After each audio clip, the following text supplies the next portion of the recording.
Jadi memang dalam hidup bertetangga untuk tidak ganggu total itu nggak iso. Bismillahirrahmanirrahim. Ustadz, saya izin bertanya, apakah termasuk menzolimi tetangga atau orang sekitar rumah jika kita membakar sampah dan asapnya pembakaran sampah tersebut kemana-mana? Terlebih lagi jika ada tetangga yang sedang berjemur pakaian dan lainnya. Mohon penjelasannya Ustadz. Jazakumullah khairan. Kehidupan bertetangga itu adalah konsekuensi dari manusia itu makhluk sosial. Jadi dari manusia itu adalah makhluk sosial. Makanya karena itu nggak bisa dihindari, Rasulullah Shallallahu Alaihi Wasallam sangat amat perhatian terhadap masalah hubungan bertetangga. Jadi kata Rasulullah Shallallahu Alaihi Wasallam mengatakan, la yu'minu ahadukum, kalau man kana yu'minu billahi wal yawmil akhir falyukrim jarah.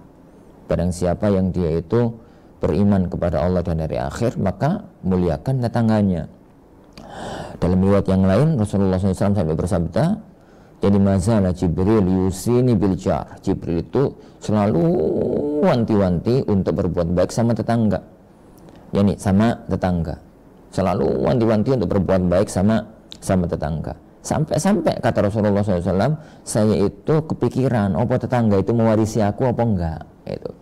Bahkan dalam riwayat yang lain Rasulullah SAW itu sampai mengatakan bahwasanya menyakiti tetangga, mengganggu tetangga itu standarnya adalah standar keimanan, kesempurnaan iman. Wallahi la yu'min, wallahi la yu'min, wallahi la yu'min. Demi Allah tidak beriman, demi Allah tidak beriman, demi Allah tidak beriman. Jadi setelah ditanya oleh para sahabat, ya Rasulullah siapa itu? Maka beliau mengatakan man la ya'man jaruhu bawa'iqahu. Orang yang tetangganya gak aman dari gangguan dia. Itu kaidah umumnya syariat. Insya Allah subhanahu wa ta'ala kita semua memahami konsep syariat tentang masalah itu. Tinggal masalah perincian dan praktek lapangan. Perincian dan praktek lapangan. Jadi memang dalam hidup bertetangga untuk tidak ganggu total itu nggak iso. Makanya ada satu sifat penting yang harus dibangun pada hubungan bertetangga, namanya taghaful, namanya tasamuh. Taghaful itu tidak semua masalah dipermasalahkan. Tasamu itu kalau masalah itu masih bisa ditolerir, yuk tolerirono. Jadi kalau masalah itu masih bisa ditolerir, kalau masalah itu masih bisa untuk ya gak apa-apa lah gitu, semacam itu, maka itu. Dan itu adalah akhlak yang mulia.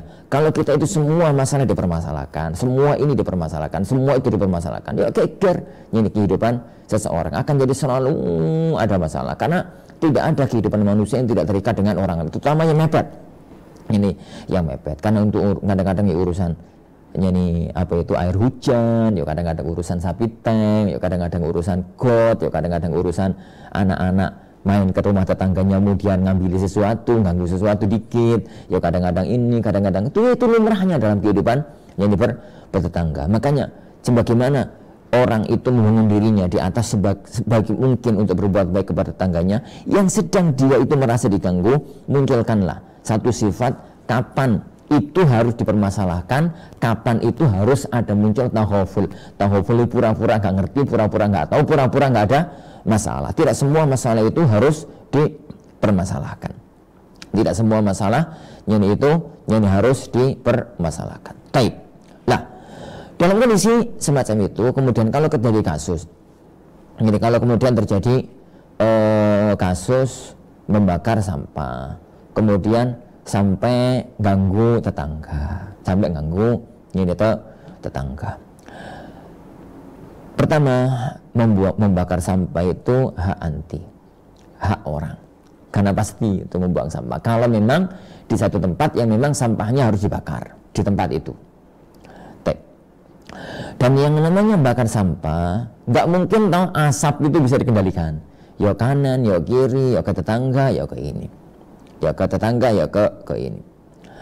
Nasihat anak bagi tetangga, kalau memang itu ganggunya itu nggak ganggu-ganggu banget, dalam arti sekedar asap lewat, ya sekedar apa, maka nasihat ana, munculkanlah taghaful. Jangan anggap itu masalah, senormalnya lah.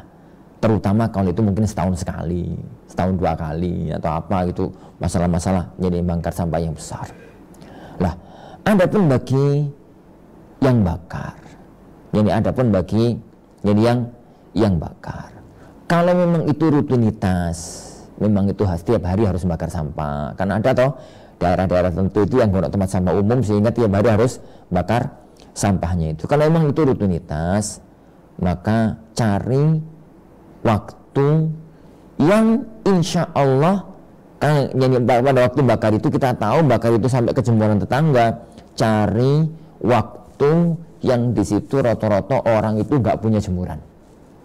Bisa jadi pagi gitu, pada subuh begini kan orang itu nggak punya jemuran, belum jemur.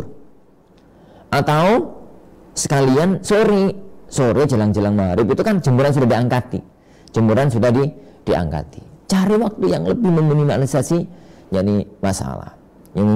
masalah, atau diskusikan baik-baik dengan tetangga. Dan itu cara yang paling bagus, diomongkan dengan tetangga, minta uzur, minta maaf, minta sarannya kalau bakar sampah itu caranya bagaimana. Bisa jadi tetangga itu punya kesepakatan dengan tetangganya, kita bakar bareng-bareng setiap hari Selasa sore, misalkan setiap hari apa begitu untuk bakar, dan itu meminimalisasi masalah. Yang penting hak tetangga itu hak yang besar. Tapi untuk tidak ganggu totalitas itu nggak mungkin. Maka butuh sifat taghaful, butuh sifat tasamuh antar keduanya. Kalau kemudian bisa dilakukan dengan syura, saling sapa, kemudian kepiye caranya yang bagus, kemudian minta izin sama tetangganya, maka itu yang terbaik insyaallah subhanahu wa ta'ala. Wallahu a'lam bishawab.